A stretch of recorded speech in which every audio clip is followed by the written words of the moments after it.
quiero dar las gracias al doctor Antonio Herrera por organizar este simposio con estos magníficos ponentes. Nos hacen el favor incluso de venir desde fuera de nuestro país y en la República Hermana de Torreón, también de aquí de nuestra ciudad. Entonces, de nueva cuenta, una disculpa por empezar tan tarde, el tráfico está impresionante, pero pues ya estamos aquí, empecemos y a disfrutar, ya los que llegamos y los que vayamos llegando, pues ya vemos la charla.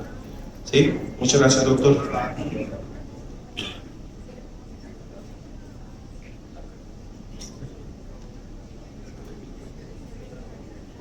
Muchas gracias, doctor Rigoberto. Bien, vamos a empezar este simposio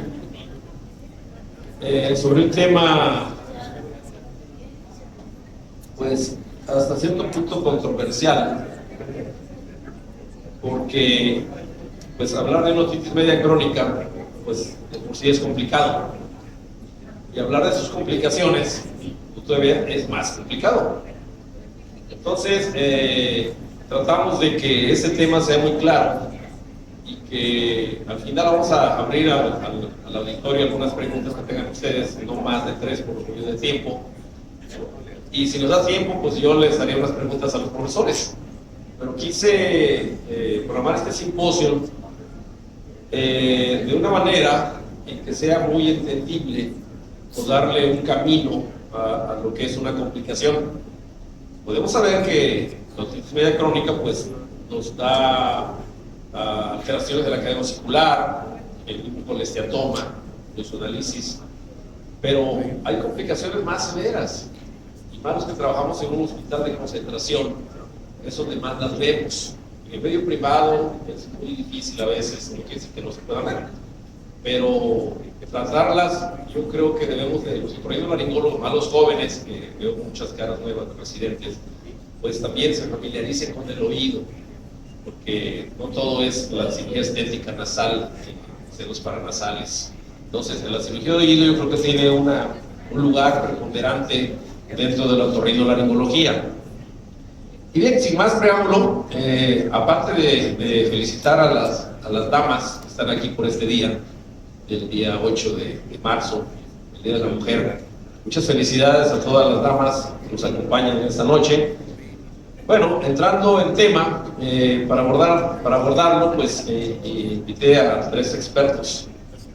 3 expertos, uno local, uno nacional y uno extranjero, para ver qué conceptos tiene cada uno de ellos.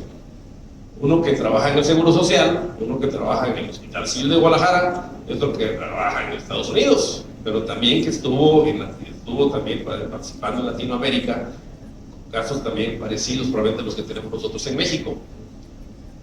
Bueno, para no hablar mucho más, bueno, está con nosotros el doctor Isaac Montoya Hernández, que es un otorrinolaringólogo muy reconocido allá de la ciudad de Torreón.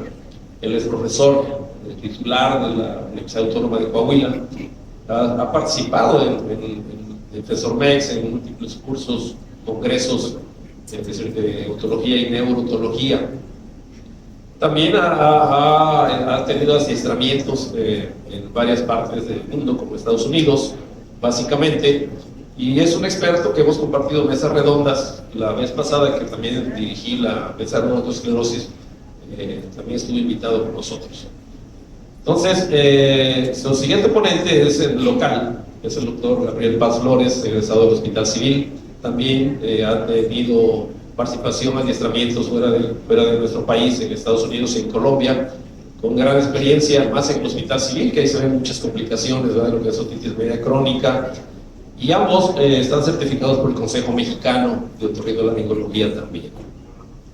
Y qué hablar de un buen amigo, el doctor Juan Armando Chuzone Kerdel, él originario de Caracas, Venezuela, ¿verdad?, las condiciones que está ese país, radica actualmente en Miami, y es el profesor titular de lo que es el Masterclass de cirugía otológica y neurotológica de la Universidad de Miami.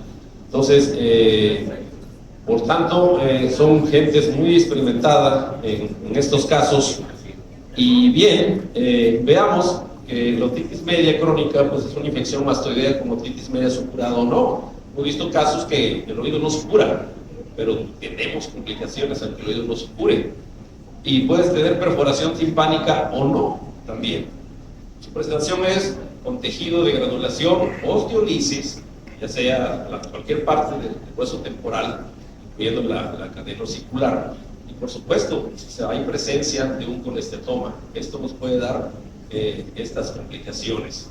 En sí, lo que es la cadena osicular, vamos a abordar con uno de los ponentes cómo se puede reparar esta cadena osicular. De ahí que la clasificación que tenemos, todos sabemos que se dividen entre intratemporales, atemporales, intercraneales, extracraneales, y vemos que el 80% de las extracraneales y el 70% de las intracraneales ocurren en las primeras décadas de la vida. Qué curioso, probablemente en Estados Unidos, pero aquí en México, en Latinoamérica, pues yo creo que a cualquier edad se puede presentar una complicación. Entonces, de las complicaciones que tenemos, pues son los cuadros meningios, ácidos cerebrales, tenemos trombosis del seno lateral, parálisis facial, entonces por nombrar algunas. Pero lo más importante quizás es que el paciente muchas veces queda con una pérdida importante de la audición. ¿Y cómo vamos a recuperar esa audición? Por eso nuestros ponentes van a abordar algunos temas y unos casos clínicos, aquí el doctor Chuzone, para ver cómo se presenta y cómo se puede resolver este tipo de problemas. Y hay que al doctor Isaac Montoya le encargué el tema con el tiempo medido. A pesar de lo que tenemos ahorita, les di un tiempo medido para que nos aborde el tema precisamente con esa toma, pero de mínima invasión, una resección de mínima invasión. A veces hacemos resecciones muy amplias, de hacer mastectomías radicales innecesarias, muchas veces dependiendo de dónde se encuentre la patología. O muchas veces tenemos que hacer reconstrucciones ahí mismo o lo dejamos para un segundo tiempo haciendo estas reconstrucciones. Y el doctor Gabriel Paz, bueno, hablando de la reconstrucción precisamente, le encargué que nos hablara un poquito de lo que es la reconstrucción de la cadena osicular, materiales, etcétera, etcétera, y técnica quirúrgica. Y mi buen amigo el doctor Armando Chuzone Kerrel, pues algunas de las complicaciones que él ha tratado y cómo las ha tratado. Entonces, por lo tanto, empezaremos con el doctor Isaac Montoya para que nos aborde, nos ilustre más bien el tema precisamente del colectoma de mínima invasión, un abordaje de mínima invasión en un colestoma muy selectivo precisamente. No todo es cirugía de mínima invasión también, pero tampoco todo es radical. Adelante, Isaac.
Ok, muy buenas noches a todos. Muchas gracias por la invitación. Siempre es un placer estar con amigos y en tan buen foro. Y lo digo de manera muy sincera. Bueno, entonces, se me ha encomendado, como bien dice el doctor, hablar de cirugía de mínima invasión para colesteatoma. Me voy a ir un poco rápido porque esto representa un reto realmente, el reto de hablar en 12 minutos. Cuando me dijo el doctor esto, yo le dije, bueno, pues sí, reto aceptado, ¿verdad? Entonces vamos a hablar sobre todo de perlas y puntos de inflexión, que es lo que más podemos resumir en este caso, ¿no? Para hacer el encuadre, que nos lo vamos a llevar rápido aquí, básicamente tendríamos que tomar en cuenta que la ventilación del hueso temporal influye también en la presentación de la enfermedad, no solo de la otitis media crónica, sino del colesteatoma, y que esa ventilación y desarrollo del hueso temporal pues tiene un rango de edad óptimo, que es alrededor de los 6-10 años. Si esto no se logra ahí, difícilmente va a cambiar positivamente después, aunque se ventile, ¿no?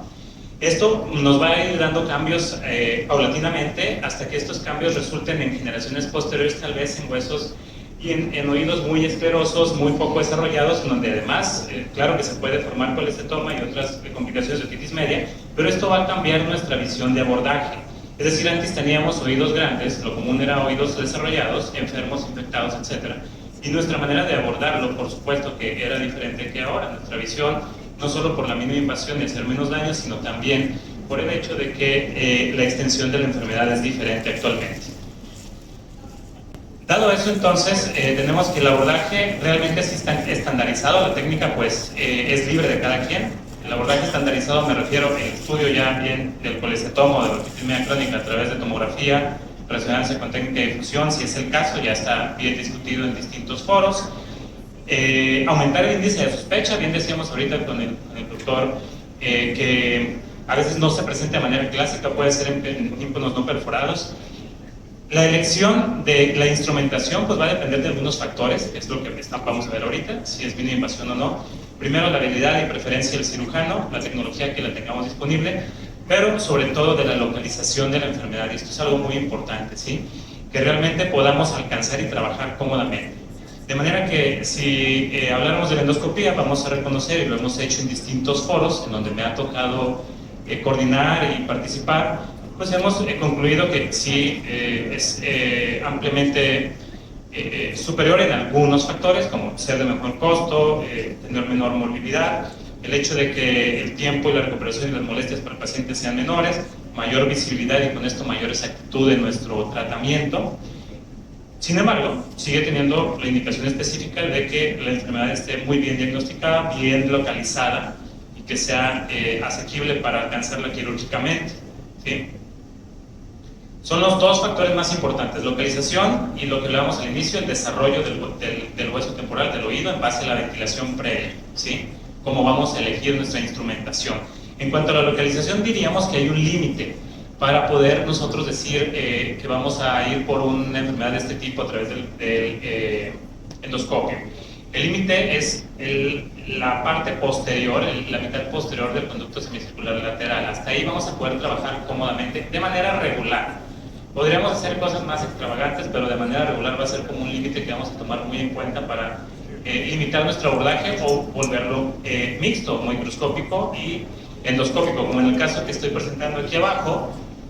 Este es un abordaje que se empezó transcanal con un apoyo endoscópico, pero hay un poco de colecistoma que no fue posible extraer por ahí porque estaba un poco pegado, un poco infiltrativo, y terminó en un abordaje mixto. A pesar de no ser tan evidente el problema, tan complicado, por así llamarlo, como los que más adelante vamos a ver, sí requiere esa combinación, ¿sí?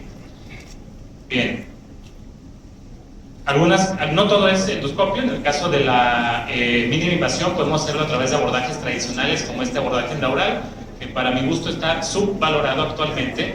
Para los oídos poco desarrollados que tenemos actualmente podríamos volver fácilmente a este tipo de abordajes endaurales que realmente no tenemos en cuenta. ¿Ven esto? Podemos alcanzar muy bien toda la parte posterior del ático hasta el canal semicircular y la parte anterior, por supuesto. Entonces es bastante adecuado contar con él. Vamos a ver el primer caso.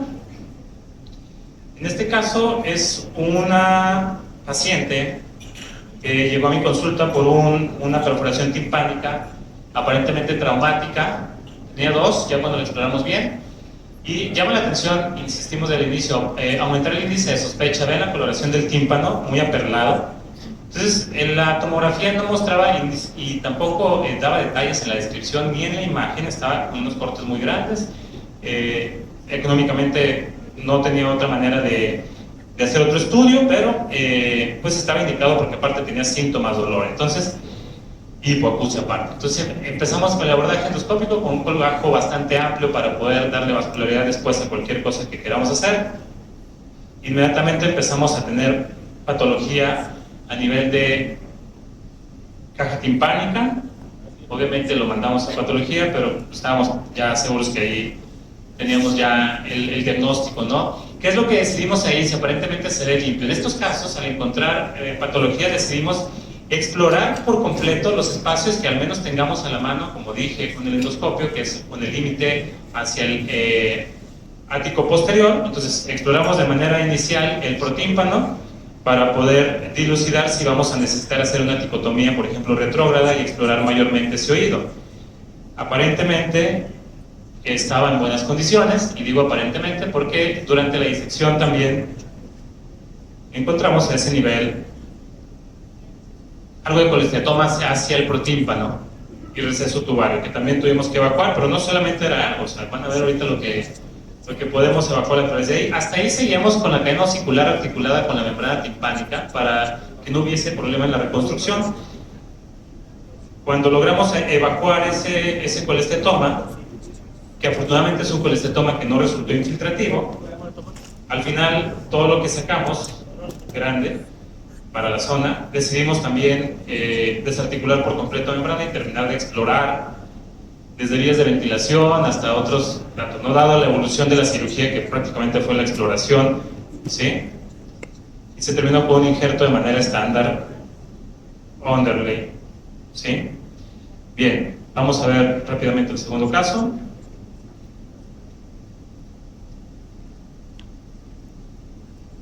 Este caso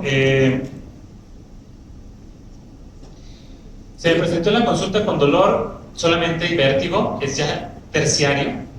Entonces, tímpano íntegro, pero con dolor y vértigo. Este sí lo teníamos estudiado por tomografía, se veía una masa isodensa, no tenía resonancia, lo cual está muy bien indicado con técnica de difusión, pero decidimos entonces llevar la exploración, igual colgajo grande, para reconstruir. Y al momento de levantar el colgajo, vean en el conducto, hay una lisis en la parte inferior del conducto que se continúa con una masa, la cual decidimos obviamente explorar, y primero, al no saber hasta dónde llegaba de manera exacta, vamos a abrirla para quitarle presión y evacuarla, que no sea más sencilla la disección, y hasta ese punto no teníamos todavía bien claro hasta dónde se extendía y lo que íbamos a encontrar, pero ya quedaba claro la enfermedad que tenía esta paciente, que estaba íntegra, insisto, ¿no? Todo esto estaba hacia el oído medio, impactado a lo que es resto timpánico. Vean, acá hay remanente realmente que tiene una telectasia importante. Hay también una canaloplastía mal llevada en el primer procedimiento con esquirlas de hueso y un colgajo que quedó alto, que cicatrizó en la parte anterior. Esto pasa frecuentemente cuando no se posicionan adecuadamente los colgajos, de manera que hicimos plastía también de los tejidos a ese nivel. Nos ofrece la posibilidad de reconstrucción ya a partir de ahí de manera estándar, regularizando los defectos, aprovechando el tejido blando que teníamos, y por supuesto al tener colestetoma y el escenario que teníamos cuaternario ya para mi caso, que fui el último en tocar ese oído, pues decidimos ir con una técnica de puertas de vaivén o de libro abierto, que es por en medio para ir por abajo y colocar adecuadamente, y que nos den aparte oportunidad de terminar de limpiar esta cadena osicular y colocar adecuadamente un injerto underlay. En ese caso, buena evolución en ambos casos.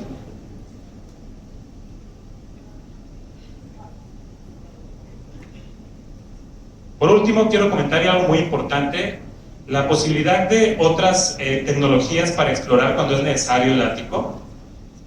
¿Sí? En este caso teníamos un paciente con sospecha y un oído constreñido, un oído osificado por demás, entonces sospecha en el epitímpano, en el ático anterior y posterior. Entonces lo que hicimos fue un abordaje endoscópico en el cual nos enfocamos a esta zona, y lo que decidimos fue utilizar, en nuestro caso, sí el piezoeléctrico, pero no para la parte nasal, sino en este caso para poder respetar cuerda del tímpano, estructuras blandas y demás, y poder evacuar adecuadamente ese ático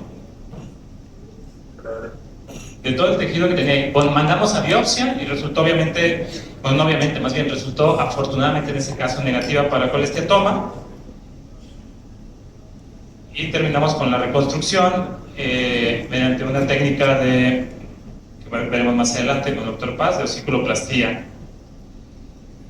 Pero es importante llegar hasta donde nosotros necesitemos para explorar adecuadamente a nuestro paciente y lo que necesitemos, aunque sea con mínima invasión.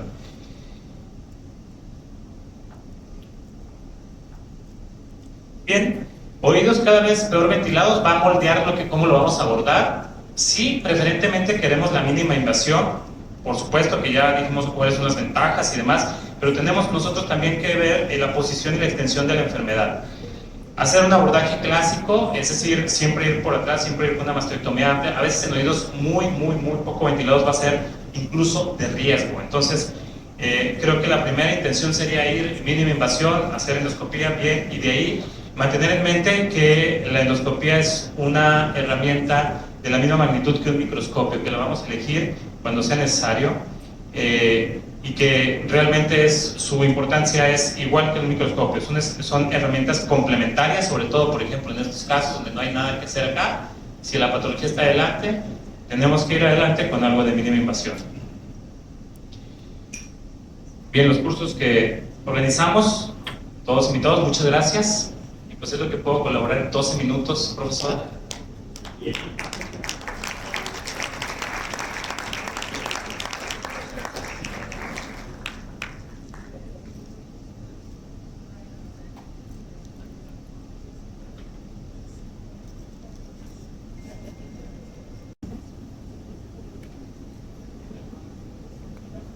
Bueno, buenas noches. Gracias, doctor Toño, por la invitación. Y bueno, al igual que Isaac, pues nos limitaron el tiempo, pero vamos a tratar de hacerlo ágil.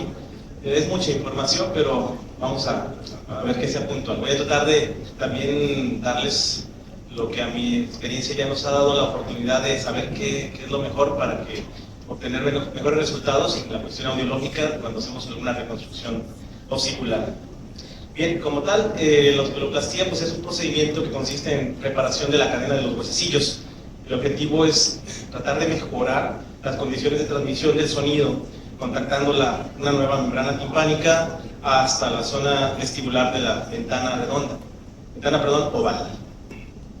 Bien, hay muchas condiciones en las cuales se lleva a cabo la osiculoplastía, pero la que nos compete es como una secuela de la osteotomía crónica, ya sea la simple, la policetomatosa. También los traumatismos, la timpanosclerosis, la osteosclerosis también nos generan problemas en la transmisión del sonido y pues, se deben de también abordar. Hay otras malformaciones congénitas que también son susceptibles de este procedimiento. Bueno, tenemos bases anatómicas y funcionales para llevar a cabo esta reconstrucción, viendo la superficie de la membrana timpánica, la correlación con la platina, el efecto de palanca de los huesecitos, a su vez la reparación que normalmente hacemos en forma columnar. Si bien las aves tienen una conexión directa desde la membrana timpánica hasta la zona del vestíbulo, es suficiente para que ellas reciban la transmisión del sonido. Entonces, ¿por qué nosotros tenemos sistemas de palancas para percibir ese sonido? Y a la hora de reconstruir solamente colocamos una conexión desde el tímpano hasta el vestíbulo. Pues bueno, hay algunas condiciones que se han demostrado que a lo mejor en algunos rangos frecuenciales puede ser benéfico o muy benéfico tener, obvio, la cadena osicular funcional. Pero la reconstrucción para nosotros es más fácil llevarla a cabo con un sistema columnar, como lo vamos a mencionar. Aquí tenemos algunas prótesis que van colocadas con un sistema blando de plástico desde la zona membranal hasta la zona del vestíbulo, muy parecido a lo que es la transmisión en las aves. Bueno, según la timpanoplastía de Bulsen, en algunas condiciones vamos a llevar a cabo la reconstrucción, por ejemplo, modelando el yunque, no alcanzo a ver hasta allá, pero otra reconstrucción puede ser una total, desde la membrana hasta la platina, otra más colocando los injertos directamente hasta el estribo, en caso de que hubiese ausencia de, en fin. A través de la historia se han desarrollado materiales para hacer esta reconstrucción. Lo primero y más fácil es en un procedimiento quirúrgico del mismo paciente obtener estos tejidos. Los tejidos que tenemos ahí disponibles son sus mismos huesecillos que pueden estar luxados o lisados parcialmente. Si son funcionales los podemos moldear y hacer esta reconstrucción. Después hubo la utilización de homoinjertos, que son a través de otras personas de huesos donde algunos otólogos tenían inclusive hasta bancos para poder tomar esos huesillos y hacer las reconstrucciones en algunos pacientes. Me tocó ver el banco que tenían en el Instituto House, en cadena completita, y de ahí, al parecer, históricamente los usaban. No fue hasta como en los años 89, 90, donde ya no se empezó a utilizar tanto por la transmisión de enfermedades infecciosas pero bueno, creo que también el papá del profesor Schiassone fue pionero también en eso, en utilizar como injertos y tener sus bancos de... bueno, también tenemos los biomateriales que a través de la historia han sido utilizados, algunos metales, otros plásticos, cerámicas, en fin, algunos otros híbridos. Aquí hay una pues, gráfica a través de la historia, donde se han descrito históricamente el uso pues, de los homoinjertos. Se han utilizado el oxeapatita, plastipor con Xi, que fue el pionero en lo que es la estapedotomía.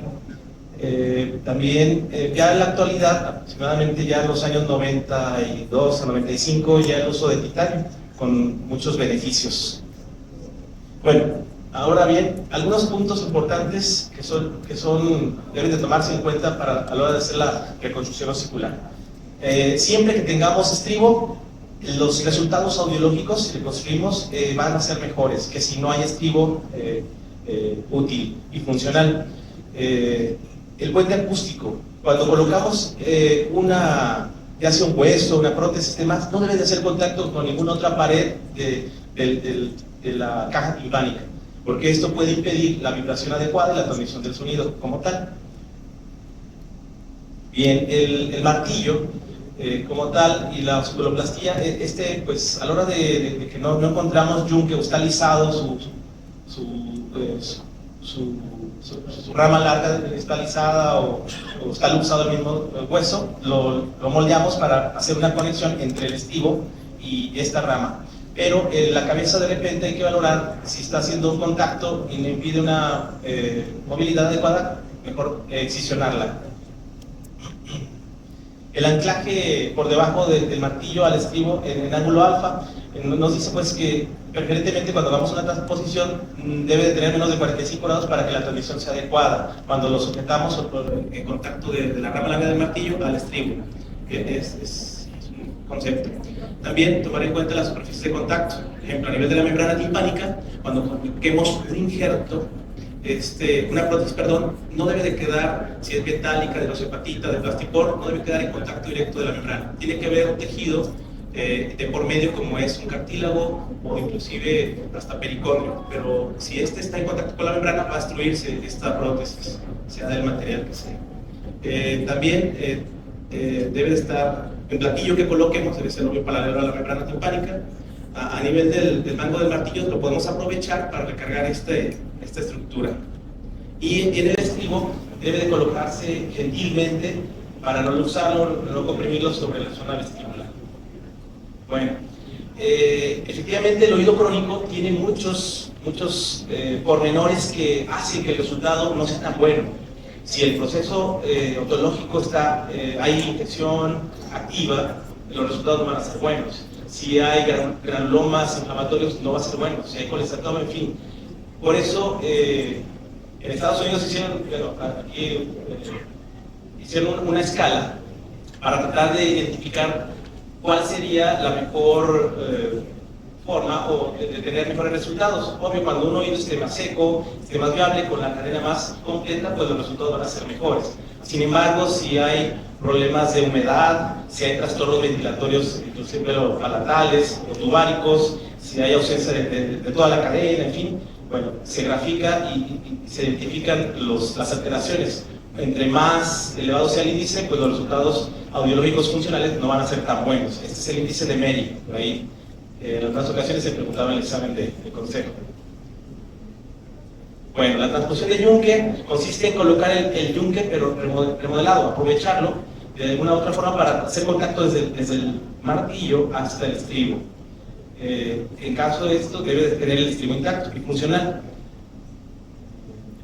Bueno, aquí hay un ejemplo, un niño que no fue infeccioso, pero para mostrarles cómo se hace la posición. Aquí en este caso es una traumatismo, un niño que tuvo una parálisis y aparte de dilución osicular, hicimos una descompresión del nervio facial, su porción, como lo ven ahí, la porción mastoidea, estamos haciendo esto que recubre, después nos vamos a la segunda porción, a la porción timpánica, un poquito a la zona del ganglio geniculado, vimos perineuro, Y bueno, aquí vemos la dilución, pero vemos que el martillo está en la parte superior y aquí vemos la cabecita del estribo.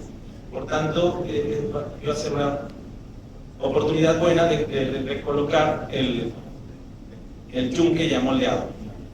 Entonces se hace una escotadura en la parte superior que va a sujetar la rama larga del martillo y se coloca sobre la cabecita del estribo. Verificamos la movilidad desde la zona timpánica para ver si está transmitiendo, está en contacto. Y comprimimos un poquito y verificamos que sí. Efectivamente, este es un caso de hace algunos años. Por ahí valoramos el post-quirúrgico, el niño a las 6 semanas.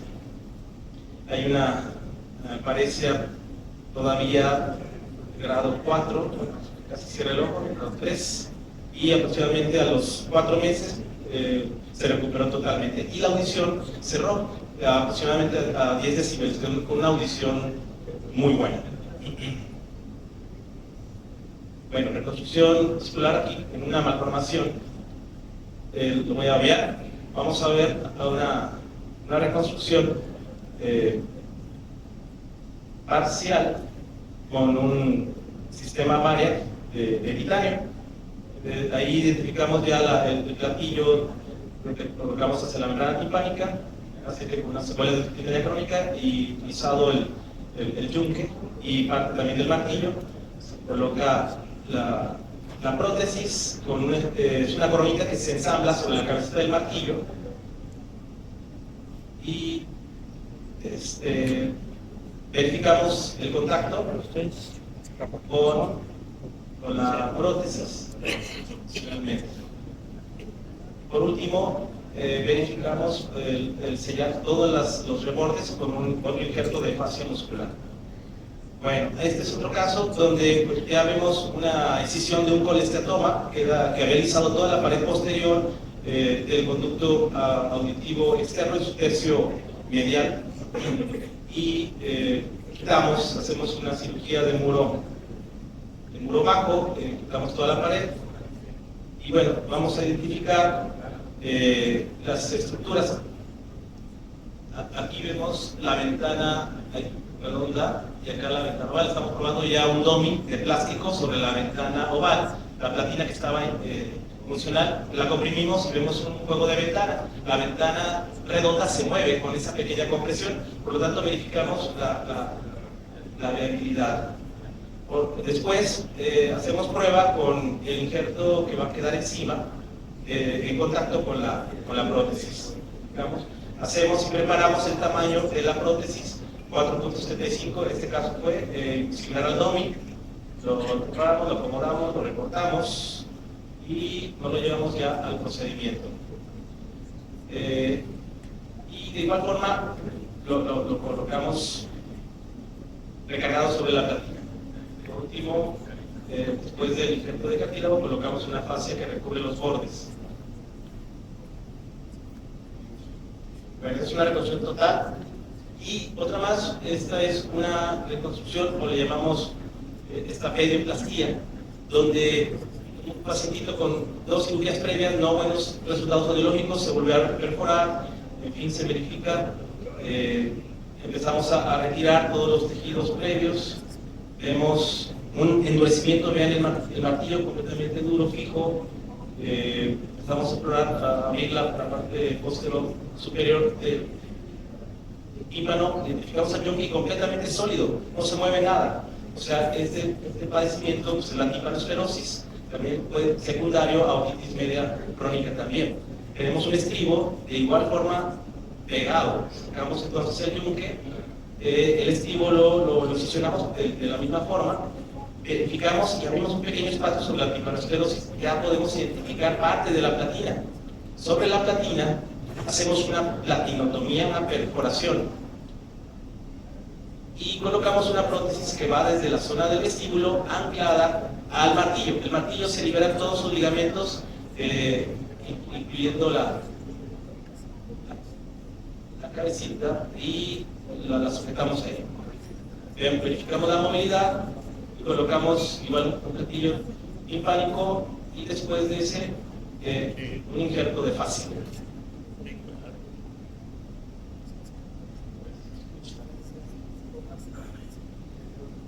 En el momento verificamos.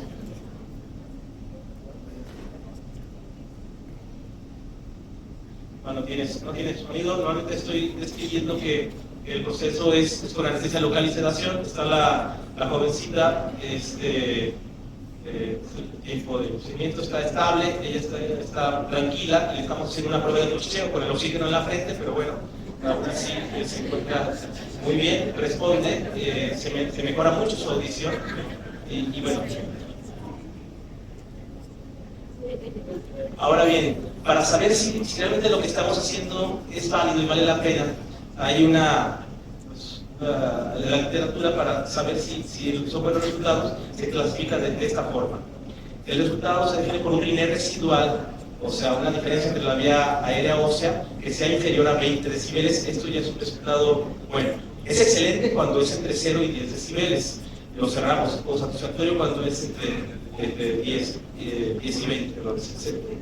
Regular cuando es entre 20 y 30, y bueno, satisfactorio cuando es mayor de 30 decibeles el cierre. Aquí hay unas series donde se identifica pues la mejoría, podemos decir cuando es parcial o circular, donde hay superestructura, la mejoría es mayor. En cambio, cuando es total, el resultado es inferior. Sin embargo, hay rechazo más cuando se utilizan biomateriales como el plastipor, como la hidroxiapatita, hay más rechazos. Y, por ejemplo, en el titanio actualmente, más de 1.000 pacientes según esta serie, solamente un rechazo. Es por tanto, ahorita actualmente más biocompatibles que los anteriores biomateriales que disponíamos. Las complicaciones de este procedimiento pues pueden ser la rectificación, que normalmente puede durar desde unas horas hasta algunos días más, que se evita el vestíbulo por su manipulación, pero en la mayoría de los casos es recuperable. Cuando se luxa o se protruye la prótesis, bueno, es una alteración, una complicación anatómica que pues, después queremos entrar otra vez a remediarlo. Fracaso primario, cuando la calidad del tímpano es malo, la columela es adecuada, está haciendo contactos en la caja. Y también un fracaso secundario cuando existen problemas de inflamación secundaria, vascularización, luxación, la detección de la misma prótesis. Bueno, pues es todo. Gracias. Sí.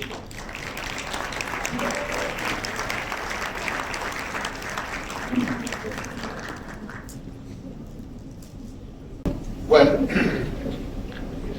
primer lugar quiero agradecerle muy gentilmente al doctor Herrera por esta invitación y al doctor Flores por haberme invitado y volver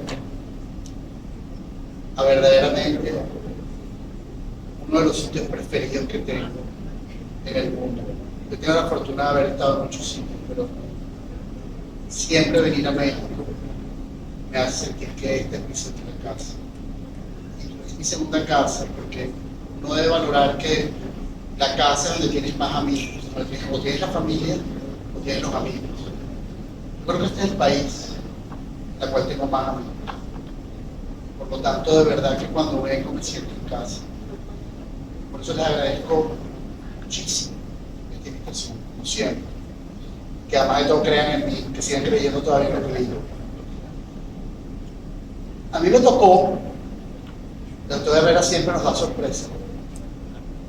Entonces a mí me tocó hablar de último, y sin haber preparado nada con los otros expositores, con el doctor Montoya, con el doctor Paz, me tocó quizás ordenar las ideas. Y qué difícil es ordenar las ideas cuando hablamos de colectatoma. Imagínense ustedes que les toque a los residentes, o inclusive a alguna persona con mucha experiencia, que resuma las ideas para que la gente entienda qué puede hacer. Yo les voy a decir algo, ese intento lo han hecho muchos. Existe hasta una conferencia que se hace cada 4 años en colectatoma, donde inclusive se ha tratado de llevar consensos. Creo que es una de las conferencias, hablamos de implantes cocleares, hablamos de tumores del ángulo pontocerebeloso, hablamos de tantas cosas que podemos hablar en otología y neurotología, pero esta es quizás una de las más complicadas, porque con todo lo que tenemos, con todo lo que sabemos, El oído crónico, el colectatoma, tiene muchos agujeros negros y es un enigma. Es un enigma porque se comporta de una manera muy individual, se comporta de una manera no predecible.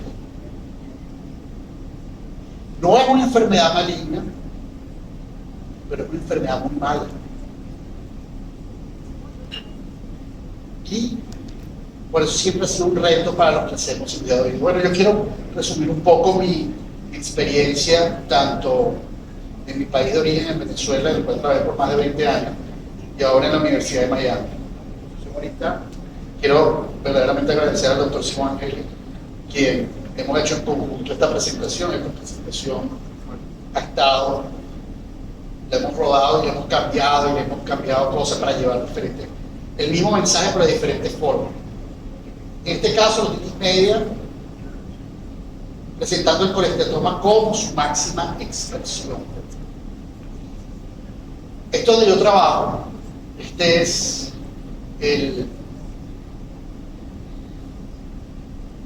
nosotros estamos embebidos en 3 instituciones: la Universidad de Miami, el Hospital Jackson, que pertenece al Servicio de Salud Pública del Condado Miami-Dade, y la Administración de Veteranos, que pertenece al Gobierno Federal. Ustedes pueden ver aquí, en esta fotografía que es un poquito mejor, pueden ver aquí el centro de la ciudad. Esto que ustedes están viendo acá es Miami Beach, la bahía de Biscayne. Todo esto que ustedes ven acá es el campus médico que enmarca esas tres instituciones. En área somos el segundo campus médico más grande de los estados y seguimos creciendo. Y la Universidad de Miami tiene 65 clínicas repartidas en 4 condados. De la clínica más lejana, si viajas entre las 2 clínicas más lejanas, te toma aproximadamente 2 horas en carro. Y estas son pues las instituciones en las cuales pertenece todo esto. Y esto viene siendo la University of Miami Ear Institute, donde están todas estas divisiones que ustedes ven acá. Y este es el laboratorio del cual estoy encargado, en el cual el doctor Herrera, yo sé que algunos de ustedes, el doctor Montoya, también ha estado por allá. Yo voy a empezar con un caso clínico, y fíjense ustedes, esta paciente femenina, 48 años, historia de otorrea, hipoacusia, de 3 años de evolución. Fíjense que no solamente 3 años de evolución, no hay datos relevantes en la historia médico-quirúrgica. Hay un colectatoma en el ático del oído medio y la mastoide. Ven ustedes una imagen de un colectatoma muy inestable, un oído muy infectado y una retracción y una boca de colectatoma bastante grande.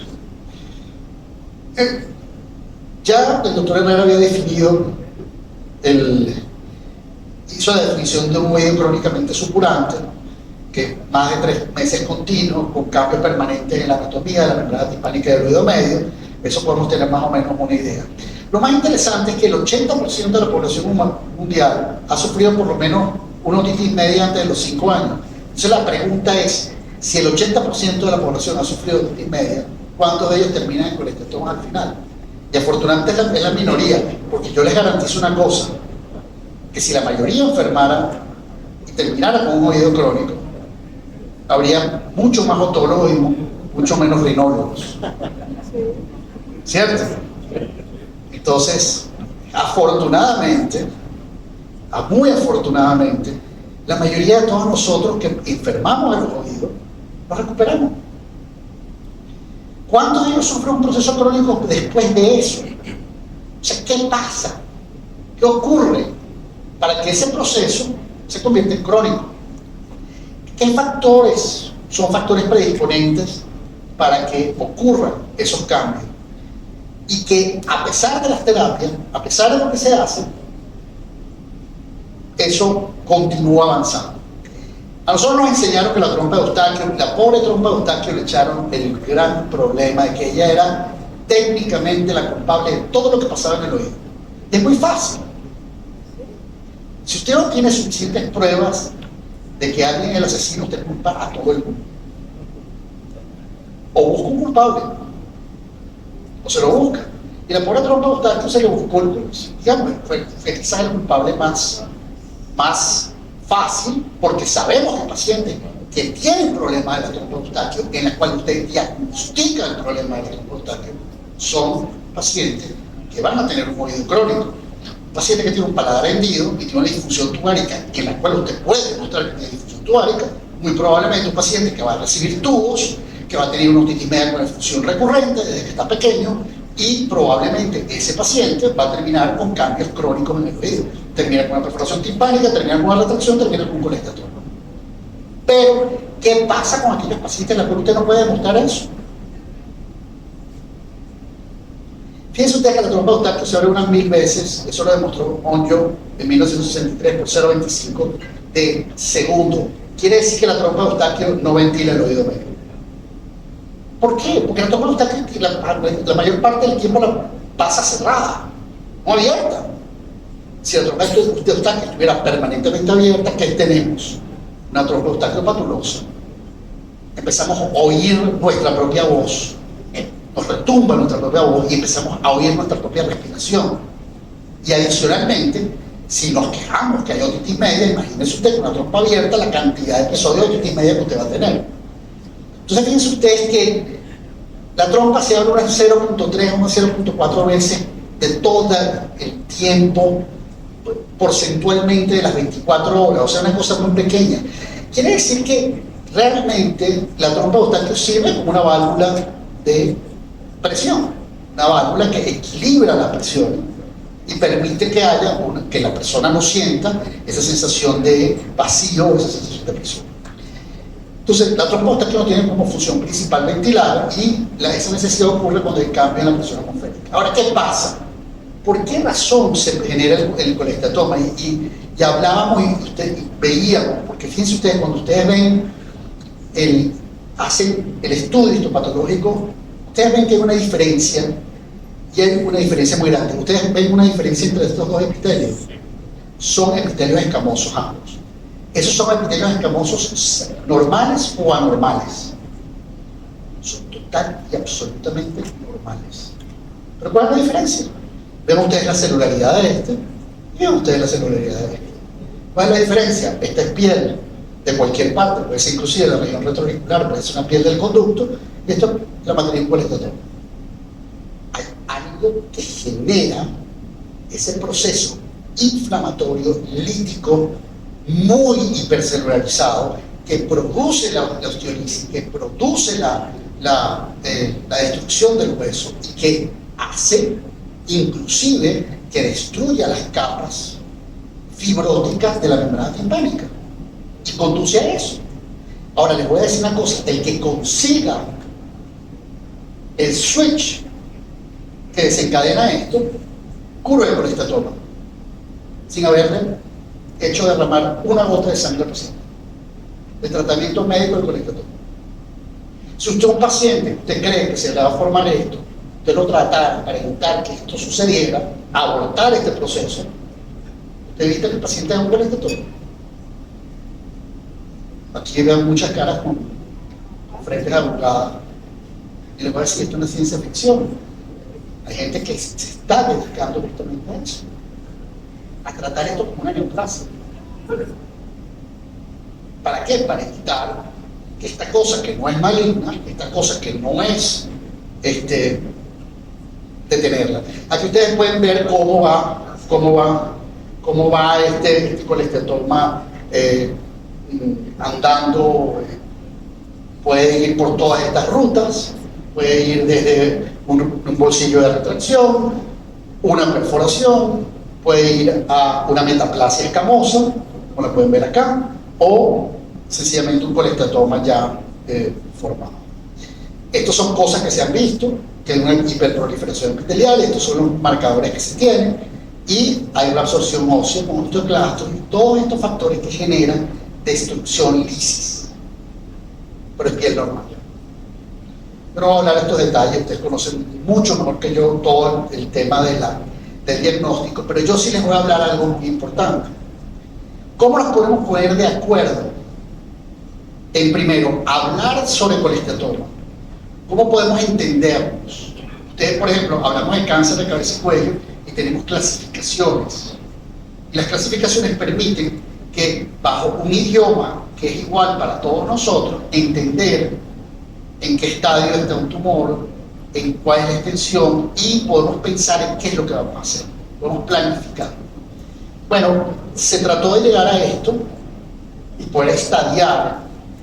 Y mira este trabajo que se publicó en el año 2017, es un extenso trabajo, fíjense ustedes, fundamentalmente esto lo hace la Academia Europea de Otología y Neurotología junto con la Sociedad Otológica de Japón, en una reunión que se hizo en Ipswich, en Inglaterra, y con toda esta gente, ustedes ven aquí está representado técnicamente casi todos, muchísimos sitios en el mundo, donde justamente se trató de llegar a una clasificación que tuviese coherencia, que pudiéramos hablar en más o menos el mismo idioma y poder tratar el colestatoma más o menos de la misma manera.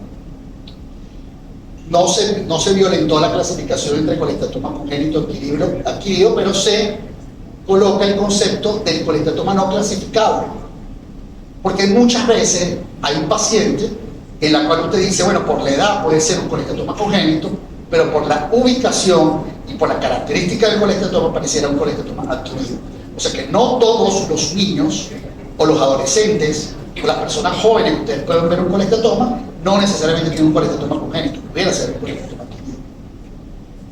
Y no todo adulto en la cual ustedes ven un colestatoma es un colestatoma adquirido, puede ser un colestatoma congénito que ha venido avanzando durante años y a los 30 años es que aparecen los problemas serios o severos. Pues fíjense ustedes que saben muy bien los criterios del Everson, que una masa blanca detrás del tímpano, con una paraflasia, una paraflasia normal, es el colestatoma congénito característico, y vean ustedes característicamente un colestatoma congénito, donde ustedes ven esa masa blanca, puede estar abierta o no hacia el punto de vista externo, o pueden ver algunos como esto, por ejemplo, o pueden ver, fíjense este colestatoma congénito aquí atrás, que no hay nada, no hay destrucción ósea, no hay nada, está sencillamente localizado ahí. Entonces, ¿qué áreas vamos a ver? ¿Qué zonas vamos a ver? Pues, evidentemente, en la membrana timpánica tenemos estas dos zonas que ustedes ven acá, la parte flácida y la parte extensa, y para hablar de colestatoma adquirido hablamos de bolsillos de retracción, de la parte flácida o de la parte tensa, o una combinación de ambas, o podemos tener colestatomas sin bolsillo de retracción, que pueden ser secundarios a una perforación o posterior a traumatismo o un procedimiento. Pero para poder entonces saber y empezar entonces ya a hablar de esa clasificación de esas cosas, este grupo estableció lo que se llama la división de los espacios del oído medio, que se llama STAM. Entonces el STAM consta de lo siguiente: este es el área del látigo, la mastoides, el protímpano, el receso facial, mejor el área timpánica, perdón, el receso facial y el seno timpánico. Ellos clasifican esas zonas para saber cuántas de esas zonas el colestatoma ocupa. Lo estadiaron posteriormente y dijeron que el estadio 1 está localizado solamente en un sitio primario, el estadio 2 cuando hay dos, el estadio 3 cuando hay una complicación extracraneal, el estadio 4 es cuando hay una complicación intracraneal. Entonces, algunos ejemplos. Este es el típico ejemplo de un estadio 1, solamente en una sola zona, está en el ático. Este es otro 1. ¿Por qué es 1? Porque es una perforación timpánica donde el colestatoma solamente está aquí, en esta zona. Y a pesar de que se ve, fíjense ustedes la diferencia entre uno y otro, es como muy grande la diferencia, ¿verdad? Pero la zona, ¿qué tiene eso de impacto? Porque yo sé que muy probablemente tanto el anterior, este, como este, y nos mostraba Isaac excelentemente esos videos, podemos quitar esto y probablemente el paciente está curado. Probablemente tenemos muy buenas posibilidades de que el paciente podemos erradicar el colestatoma. En el caso de un estadio 2, vean ustedes que ya son dos zonas, la zona timpánica y la zona de receso facial, que es lo más común de ver, y nuevamente vemos dos estadios diferentes con otoscopias diferentes. Pero el problema y el denominador común acá es que la posibilidad de dejar lesión residual es mucho más, es muy parecida en ambos. Fíjense este que se ve muy mal, ¿cierto? Se ve muy severo, se ve muy mal, pero este que está al lado, que no se ve tan mal, puede ser tan malo como el que está al lado. Porque justamente está abarcando dos zonas de nuestra clasificación.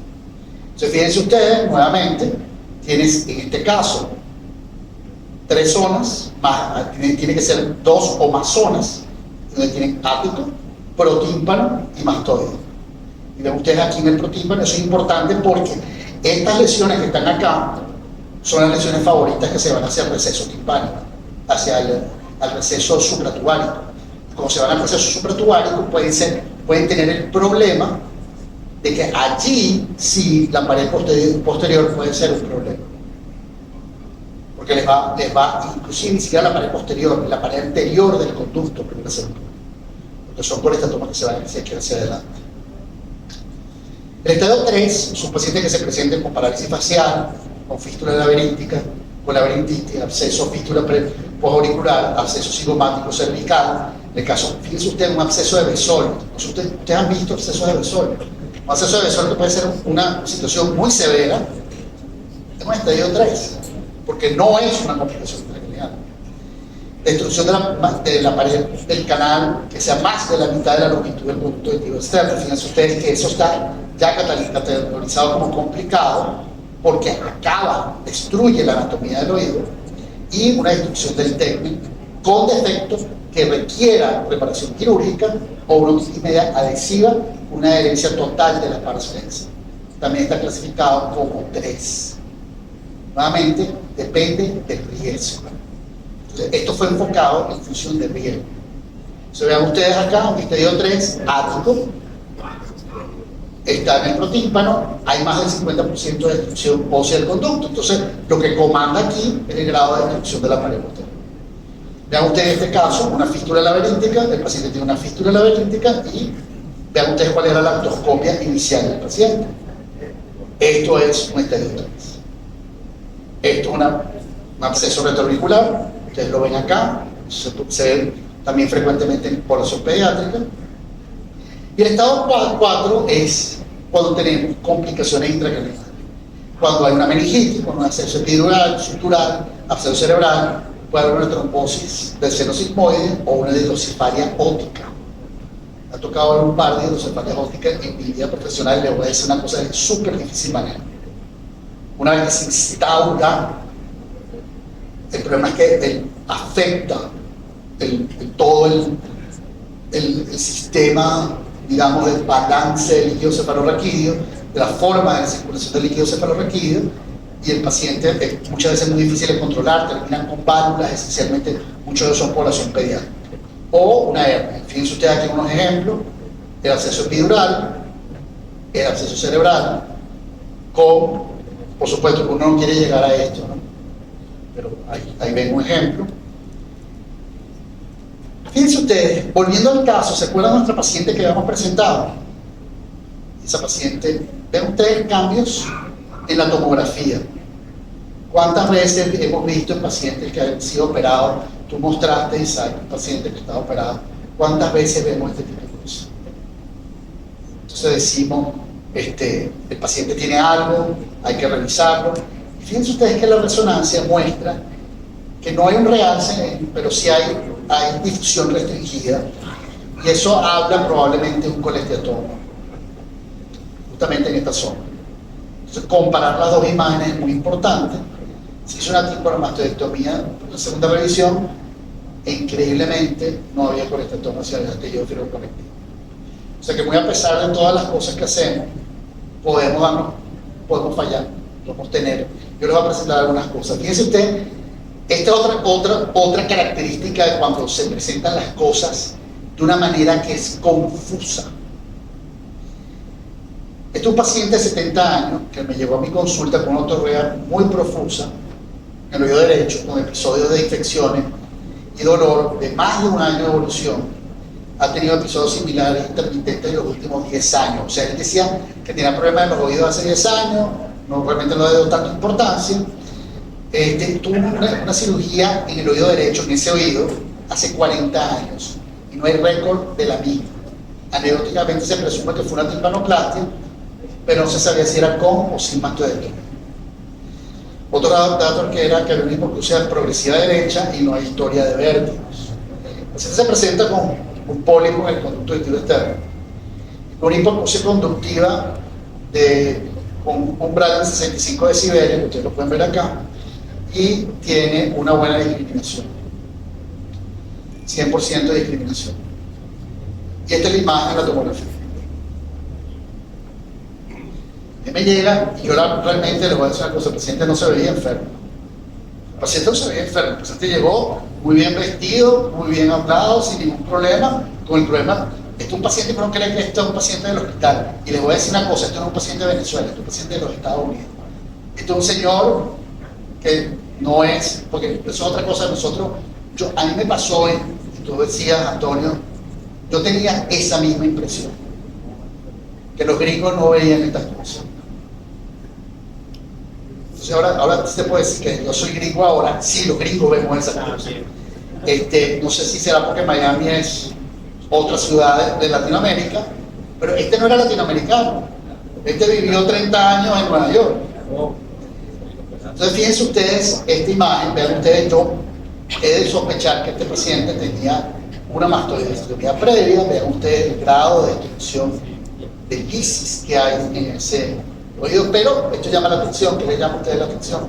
Vean ustedes la comunicación sobre el término, no hay. Y hacemos la imagen por supuesto, resonancia magnética, y vean ustedes cómo se ve acá. No hay, esto no es contraste. Pareciera que hay una imagen, debe ser líquida, el otro lado tiene líquido, el lado izquierdo, pero ven ustedes aquí como un resaltamiento. Esto sí es con contraste, como resalta la cápsula acá. Pero hay un plano. Yo pensaba, yo le decía al radiólogo, y esto no será con encefalocele, pero fíjense ustedes cómo se define muy bien toda esta zona. Hacemos difusión y vean ustedes qué pasa con la difusión. Vean ustedes cómo restringe la difusión. Pareciera que fuera más o menos claro, y el radiólogo me dice: yo no estoy claro, yo no estoy claro todavía, ten cuidado que no sea otra cosa. Ese es el dilema. Y así estaba, tal cual como Mero. ¿Por qué me tocan estas cosas a mí? Yo quiero películas cocleares, no quiero cosas tan fáciles. No esta pectomía, ¿para qué me mandan esto a mí? Claro, agarraron al latinoamericano, vamos a mandarle a este tipo, que este tipo debe saber cómo se maneja esto. Entonces podría considerarse esto un colectetoma residual o recidivante. Se podría considerar que este es un colectetoma complicado hasta de 4. ¿Qué ofrecemos al paciente en términos de cirugía? ¿Cuáles son los riesgos inherentes a la cirugía? ¿Y qué podemos ofrecer para la audición? Entonces, a este punto, residual o recidivante es irrelevante, pues ya tenemos el problema. Si hubiese estado menos complicado, sería importante saber si era recidivante o recurrente, porque si es recurrente y no es residual, el residual es mucho más difícil de tratar, es mucho más distorsionante. En cambio, el recurrente uno sabe por dónde viene. La recurrencia generalmente está generada por uno mismo, por lo que uno reconstruyó y cómo lo reconstruyó. Esto es definitivamente para mí un colectetoma estadio 4. Pero entonces el doctor Angeli me dice que no, que son 3. Y después se lo comprobé. ¿Qué ofrecemos en términos de cirugía? Yo creo que aquí no había otra duda, había que quitar esto y obliterar. ¿Cómo usted maneja una cavidad abierta en este paciente? Pues, va a terminar con una cavidad enorme, con una megatoplastia que tendría que ser enorme y probablemente incontrolable, o que usted quisiera hacer una cavidad pequeña tratando de obliterar. ¿Pero con qué oblitera? ¿Qué hay para obliterar? Que le va a poner músculo, que le va a mover músculo, pero es que el músculo supura. Si el músculo no cicatriza bien, si no se epidermiza, va a tener un músculo o un tejido que va a granular y va a granular durante X cantidad de tiempo. Entonces, creo que no había otra opción. ¿Cuáles son los riesgos? Bueno, había que hablar con el paciente, fístula del encefalorraquídeo, parálisis facial y por supuesto que le vas a ofrecer audición en este momento. Yo hablé con el paciente y le digo muy claro, la posibilidad de como tenemos que sacar todo esto y no podemos dejar nada, no podemos estar con ningún tipo de contemplación, que el riesgo hay que se pierda la audición en la cirugía. ¿Qué pasa, doctor, si se pierde la audición? Bueno, hay alternativa. Implante de conducción ósea, implante de cochlear. Pero hay que hablarle claro al paciente. El paciente llegó en esas condiciones. Bycross, baja, implante cochlear. Esto fue lo que conseguimos. Vean ustedes toda esta cavidad llena. Vean ustedes, muy heterogéneo, pero evidentemente que era un colectotoma, canela puesta. Canela puesta. Y esto era láminas de colectotoma. Era casi de estructura laminar.